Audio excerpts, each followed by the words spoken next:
Ricky, take your time. You're just barely on. Assalamualaikum guys. Makanan, kita semua dalam dunia ni memerlukan makanan untuk terus hidup dekat muka bumi ni, betul tak? Selain tu, makanan juga memberikan kita banyak kebaikan dan keburukannya. Yang macam korang tahu, antara kebaikan makanan yang korang makan tu, makanan tu akan menjadi sumber kalori untuk kita terus kekal bertenaga sepanjang hari untuk melakukan aktiviti, bekerja apa semua. Tapi yang buruknya pula, makanan ni sememangnya akan memberikan korang macam-macam penyakit lah. Lebih-lebih lagi kalau korang ambil makanan tu secara berlebihan. Dah lah dapat penyakit, lepas tu berat badan korang bertambah pula kan. Lagi banyak korang makan, lagi bertambahlah berat korang. Okey guys, bercerita pasal keburukan tentang makan berlebihan dan berat badan yang meningkat ni kan. Dalam video kali ni, Syamil nak share sikit tentang satu kisah lelaki yang mempunyai hampir berat dia tau 500 kg guys. Hush, hampir setengah tan tu. Kalau dah berat macam tu kan, dia sebenarnya dah menyamai dengan seekor lembu, kerbau dan sebagainya. Okey, ini disclaimer kisah ni hanya untuk pengajaran saja. Syamil tak ada niat nak kaitkan dengan siapa-siapa ke apa kan. Kalau ada yang terasa dengan kata-kata Syamil dalam video ni, Syamil minta maaf sangat. Sebelum korang teruskan video ni, jangan lupa korang like dulu dan jangan lupa korang tekan butang subscribe sekali supaya korang tak terlepas dengan konten-konten yang bakal Syamil upload nanti. So apa lagi? Let's jump into the video.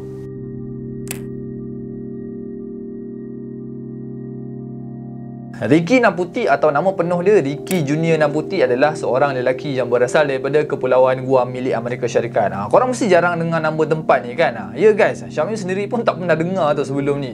Okay, daripada sedikit research yang Syamil buat kan, Guam ni adalah sebuah pulau yang terletak dekat lautan Pasifik Barat guys. Which is, dia berada betul-betul dekat tengah lautan Pasifik. Korang boleh refer lah pada maps ni sendiri. Antara negara yang dekat dengan dia adalah Filipina, Japan, Papua. So sekarang korang dah tahulah kan. Okay, kita sambung balik pada cerita tadi. Ricky Naputi ni dilahirkan pada 20 Jun 1973 dan mengakhiri kehidupan dia pada 10 November 2012 akibat daripada kegemukan dia yang melampau tu lah. Okay, untuk pengetahuan korang, Ricky Naputi ni dibesarkan bersama dua orang lagi kakak perempuan dia guys. Dan dua orang kakak dia ni juga berbadan besar. Korang tahu tak antara punca utama family dia orang ni berbadan besar semuanya? Okay, dikatakan masa dia orang kecil-kecil kan, mak Ricky ni mendidik anak-anak dia orang dengan makanan. Apa yang mak dia fikir, kiranya makanan tu boleh memberikan kebahagiaan lah untuk anak-anak dia. Tapi dalam masa yang sama, mak dia ni tak sedar guys, yang dia dah terlebih suap guys anak-anak dia. Okay, masa Ricky ni kecil juga kan, dalam lingkungan 6 tahun ke bawah macam tu, badan dia tak adalah besar sangat. Sebab tu ni saya sedikit normal je macam kanak-kanak seumur dengan dia. Tapi disebabkan mak dia ni selalu sumbat makanan macam-macam dekat dia, jadinya saiz badan dia mula berubah guys, sikit demi sikit apabila dia meningkat dewasa. So bila dah berada dekat alam persekolahan pula kan, dengan berat badan obes yang macam ni, korang faham je lah kan. Masa zaman sekolah tu lah Ricky ni selalu kena bully dengan kawan-kawan dia dan macam-macam lagi pengalaman yang tak best dia lalui dekat sekolah tu. Start daripada situ sebenarnya dia dah mula depress tau. Depress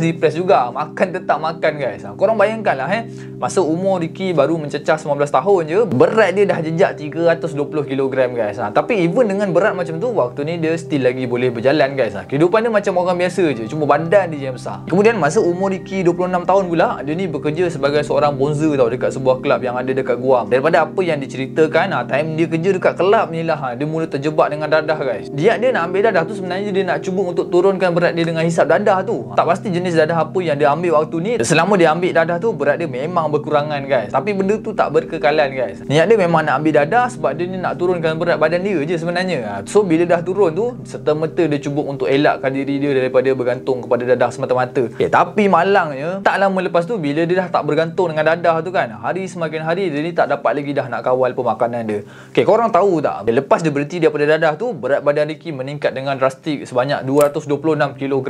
Kemudian pada tahun 2004, masa umur Ricky 31 tahun, dia berkenalan dengan seorang perempuan iaitu Cheryl lah. Daripada apa yang Ricky cakap, waktu ni dia memang bahagia gila lah, sampai selera makan dia bertambah-tambah, sampai kan berat semasa dia waktu tu mencecah 317 kg pula guys. Berat badan dia tu meningkat, memang tak pandang belakang punya, dia terus naik je. So disebabkan Cheryl ni pun berbadan besar, jadinya diorang rasa diorang adalah pasangan yang sesuai lah. And then dalam tahun yang sama juga, diorang melangsungkan perkahwinan secara kecil-kecilan. Sebenarnya diorang ni tak boleh nak buat majlis besar-besaran atas sebab pergerakan Ricky yang terhad tu. Kemudian masa awal perkahwinan, kesihatan Ricky ni belumlah teruk sangat guys. Dia masih boleh berjalan, dia boleh mandi sendiri. Tapi lama kelamaan Ricky ni dah tak mampu lagi dah nak bangun, sampaikan dia perlu bergantung pada alat pernafasan guys. So selepas tu memang Cheryl lah yang uruskan Ricky tu, mandi, masak apa semua. Okay, masalahnya dekat sini Ricky ni degil sikit guys. Dia dah tahu tau badan dia ni memang obes macam tu, tapi dia still lagi nak makan dengan kuantiti yang banyak. Okay, korang tahu tak banyak mana sehari dia makan? Dia anggarkan sehari Ricky ni akan makan 10,000 kalori guys. Gila banyak shoot. Sepatutnya kalori seorang lelaki dewasa sepatutnya 2,500 je guys. Kalau tak silap Syamim lah. Okay, korang bayangkanlah dia punya makan tu bersamaan dengan kuantiti 4 orang dewasa makan. Gila betul. Okay, and then yang buat susah Ricky ni nak kontrol makan lagi disebabkan Cheryl. Cheryl ni pun satu hal guys. Dia ni sebenarnya boleh juga walaupun makanan Ricky tu. Okay, tapi dia memilih untuk sumbat je makanan kegemaran orang tu. Okay, apa yang Ricky minta dia akan masakkan, dia akan belikan. Okay, Cheryl ni cakap dia sebenarnya tak sampai hati tau nak menolak apa yang Ricky ni minta, sebab Ricky tu kan suami dia guys. Cheryl ni cakap juga yang dia ni umpama jaga budak kecil tapi budak tu besar gila. Sebab Ricky ni tak ada function macam baby lah kiranya, tak boleh nak buat apa. So selepas 6 tahun Cheryl jaga Ricky, Cheryl dah mula penat. Ricky pun hadap benda yang sama guys. Korang bayangkanlah hampir 6 tahun terbaring dekat atas katil tak boleh nak buat apa tau. Dekat luar rumah dia tu berdekatan dengan pantai lah. Dia cakap last kali dia tengok pantai tu pada 6 tahun yang lepas. Punya dah lama kan. Dan dalam keadaan dia yang terbaring macam tu membuatkan benda tu makin hari makin membuatkan dia depress. Niat nak kurus tu ada, tapi dia sendiri tak mampu nak lawan nafsu makan dia guys. Nak buat macam mana lagi kan. So pada tahun 2008 Ricky ni dah tak tahan sangat dengan kegemukan dia tau. Jadinya dia ambil inisiatif untuk cari orang yang betul-betul boleh tolong dia. Dia cari dekat internet. Dia terjumpa dengan seorang perempuan yang berasal daripada Texas, Amerika Syarikat, iaitu Angie Flores. And then dia ceritakan lah apa yang dia hadap pada waktu tu guys. Untuk pengetahuan korang, Angie Flores ni dulu dia ada masalah yang sama tau, iaitu obesity. So lepas dia buat pembedahan untuk kecilkan perut dia, masalah kegemukan dia tu akhirnya selesai guys. Jadi lepas daripada tu Angie ni berazam pula untuk bantu orang lain yang senasib dengan dia dulu. Kalau boleh, bila dia jumpa dengan orang yang ada masalah obesity, dia cakap dia akan sedaya upaya untuk tolong orang tu, untuk bagi solution yang terbaik untuk orang gemuk je lah. Ok, masa ni korang tahu tak berat Ricky dah berapa? Dikatakan pada tahun 2008 tu berat Ricky dah mencecah 408 kg guys. Ini bukan tahap obes lagi tau, doktor cakap. Ini super obes nama dia. So untuk nak tahu keadaan Ricky yang sebenar, Angie Flores ni terpaksa terbang daripada Texas ke Guam dengan perjalanan tu lebih kurang 7,000 batu macam tu. Okay, so bila sampai je Angie dekat rumah Ricky, dia tengok keadaan Ricky memang dah teruk lah waktu tu. Okay, apa yang dicadangkan dekat Ricky ni, dia kena buat pembedahan gastrik guys untuk kecilkan perut dia. Okay, tapi masalahnya dekat sini banyak gila. Pertamanya pembedahan tu akan dibuat dekat Texas. Yang keduanya saiz badan dia tu menyukarkan orang ramai untuk bawa dia keluar daripada rumah dia sendiri. Okay, Angie cakap kan tak ada solution lain selain dia kena kurangkan juga berat badan dia tu dalam 200 pound macam tu. Sebab kalau dia tak turunkan berat badan dia, macam mana dia nak naik flight ke Texas tu? Silap-silap kerusi dalam flight tu pun dia tak muat nanti. Kalau ikutkan kan masa yang dicadangkan oleh Angie untuk tengok progres penurunan berat badan dia tu dalam masa 6 bulan guys. Tak kira apa jadi, Ricky ni kena juga berusaha untuk turunkan berat dia. Kalau tak berjaya lah apa yang diplankan oleh Angie tadi. So Angie ni pun baliklah semula ke Texas dan dia monitor Ricky ni daripada jauh, daripada phone je lah. Tapi kan bila Angie ni balik je ke Texas, pola pemakanan Ricky ni sikit pun tak berubah sebenarnya. Okay, dalam masa yang sama Cheryl pun tak membantu guys. Dia boleh pula pergi pasar malam belikan orang tu macam-macam makanan favourite dia. Sebab tak lain tak bukan memang si Ricky ni lah yang minta kan. 6 bulan berlalu tak ada perubahan. Setahun, 2 tahun, sampailah tahun yang ketiga iaitu November 2011. Okay, dah berpuluh-puluh orang cuba nak bantu dia, tapi macam tak berjaya tau. Sampai kan ada satu doktor daripada hospital Guam ni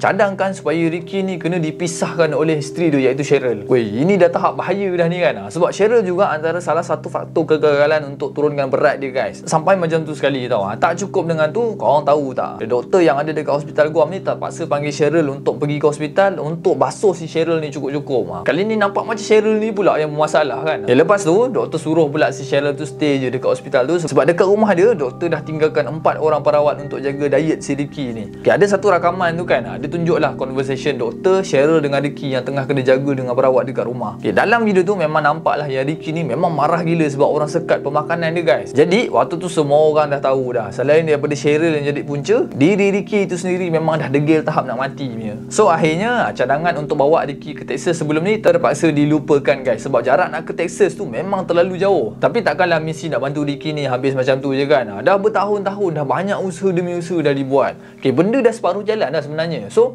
Nak tak nak, doktor kena juga cari cara lain untuk bantu Ricky ni. Kemudian lepas doktor dekat Guam ni, Ricky tempat nak buat pembedahan yang baru kan. Okay, akhirnya diorang jumpa Dr. Hopkins guys daripada Australia. Dr. Hopkins ni memang spesialis lah untuk buat pembedahan kecilkan perut tu. Daripada sejarah pembedahan yang dia buat, sebelum ni pun dia dah berjaya bantu beribu-ribu orang untuk kecilkan perut dia melalui pembedahan yang dia buat tu. Bila diceritakan tentang keadaan Ricky kan, tak cerita banyak, Dr. Hopkins tu pun teruslah decide dengan dia untuk bawa Ricky ni terus ke Australia je. Sebab Australia ni dekat sikit lah kalau nak dibandingkan dengan Texas kan. Okay, ni kira last choice lah untuk Ricky turunkan berat badan dia guys. Tapi benda yang sama juga macam yang sebelum ni tau. Okay, Dr. Hopkins ni datang jumpa dia, and then doktor tu cakap dekat dia yang awak kena turunkan juga berat badan awak supaya proses nak bawa awak ke Australia tu akan jadi lebih senang lagi lah. Okay, yang sedihnya pula, time tu juga doktor sound Cheryl guys, sebab dia ni tak membantu langsung dalam misi yang diorang nak buat tu. Okay, and then sekali lagi doktor minta tolong sangat dekat Cheryl ni guys, supaya dia ni buat macam apa yang doktor dah rancang. Basuh punya basuh, end up sampai mental mat orang tu. Kali ni doktor cuma minta untuk dia turunkan berat badan sebanyak 68 kg je.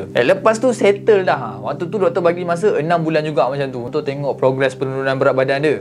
Okay, sekarang ni semua orang dalam keadaan tertekan, lebih-lebih lagi Cheryl dengan Ricky guys. Diorang ni kena tekan habis-habisan punya tau untuk buat benda yang diorang rasa mustahil. Gila tak tekan kan. Habis tu plan punya dah lama, bertahun-tahun dah diorang plan, tapi masih lagi tak ada hasil. Memanglah daripada mulut diorang cakap diorang dah buat apa semua, tapi manalah orang nak percaya kan. Siap berat badan Ricky ni makin lama makin bertambah lagi guys. So dalam fasa cuba untuk turunkan berat badan Ricky ni, perkahwinan diorang dah mula goyah tau. Hari-hari diorang bergaduh. Diorang ni sebenarnya tertekan. Yang Ricky tertekan sebab nak turunkan berat badan, Cheryl pula tertekan sebab dia ni penat dah jaga Ricky tu. Sampaikan Cheryl ni buat keputusan untuk pindah daripada rumah diorang guys. Waktu tu 3 bulan tau Cheryl hilangkan diri sebab dia dah tak tahan lagi dah nak hadap dengan Ricky tu.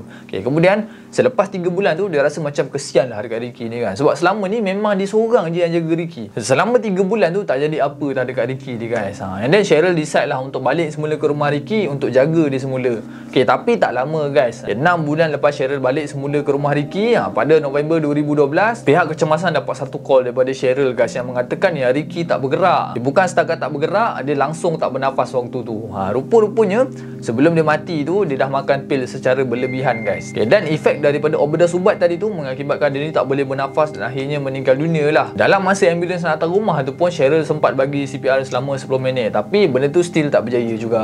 Sebab Ricky tu memang dah hujung-hujung dah waktu tu. So tamatlah kehidupan Ricky Naputi dalam usaha dia nak menurunkan berat badan dia guys. Mungkin Ricky ni terlalu stres dengan tekanan yang orang ramai bagi dekat dia kan. Tapi tekanan tu bukan apa guys. Sebenarnya orang ramai yang bantu dia untuk turunkan berat tu cuma nakkan dia ni sihat macam biasa je. Boleh berjalan apa semua. Tapi malangnya dia sendiri tak boleh nak lawan nafsu yang ada dalam diri dia kan. So pengajaran dalam video ni, korang kalau nak makan tu berpada-padalah. Makan boleh tapi janganlah sampai berlebih-lebihan kan. Allah ciptakan tubuh badan kita ni salah satunya adalah memberi manfaat kepada orang lain. Betul tak? Bila badan kita sihat, kita boleh tolong orang, kita boleh cari rezeki yang halal dan banyak lagi kebaikan yang boleh kita buat dekat dalam dunia ni. Setakat tu je lah video untuk kali ni. Kalau korang ada idea untuk diceritakan, korang boleh tinggalkan komen dekat bawah. Terima kasih kerana korang tengok video ni sampai habis. Berjumpa lagi di video akan datang. Terima kasih. Assalamualaikum. Bye bye.